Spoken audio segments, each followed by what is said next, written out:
வாசிக்கும்படியே குறிக்கப்பட்ட 5ஆம் வேத பாடம் யோவான் எழுதின சுவிசேஷம் 1ஆம் அதிகாரம் வசனங்கள் 11 முதல் 20 முடிய. யோவான் 1ஆம் அதிகாரம் வசனங்கள் 11 முதல். அவர் தமக்கு சொந்தமானதிலே வந்தார், அவருக்கு சொந்தமானவர்களோ அவரை ஏற்றுக்கொள்ளவில்லை. அவருடைய நாமத்தின் மேல் விசுவாசம் உள்ளவர்களாய் அவரை ஏற்றுக்கொண்டவர்கள் எத்தனை பேர்களோ அத்தனை பேர்களும் தேவனுடைய பிள்ளைகள் ஆகும்படி அவர்களுக்கு அதிகாரம் கொடுத்தார். அவர்கள் இரத்தத்தினாலாவது மாம்ச சித்தத்தினாலாவது புருஷனுடைய சித்தத்தினாலாவது பிறவாமல் தேவனாலே பிறந்தவர்கள். அந்த வார்த்தை மாம்சமாகி கிருபையினாலும் சத்தியத்தினாலும் நிறைந்தவராய் நமக்குள்ளே வாசம் பண்ணினார். அவருடைய மகிமையை கண்டோம். அது பிதாவுக்கு ஒரே பேரானவருடைய மகிமைக்கு ஏற்ற மகிமையாகவே இருந்தது.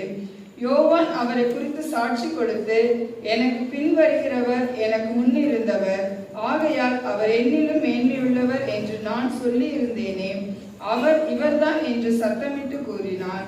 அவருடைய பரிபூரணத்தினால் நாம் எல்லாரும் கிருபையின் மேல் கிருபை பெற்றோம்.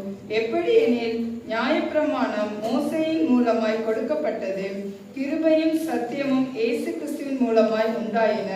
தேவனை ஒருவனும் ஒரு காலம் கண்டதில்லை. பிதாவின் மடியில் இருக்கிற ஒரே பேரான குமாரனே அவரை வெளிப்படுத்தினார்.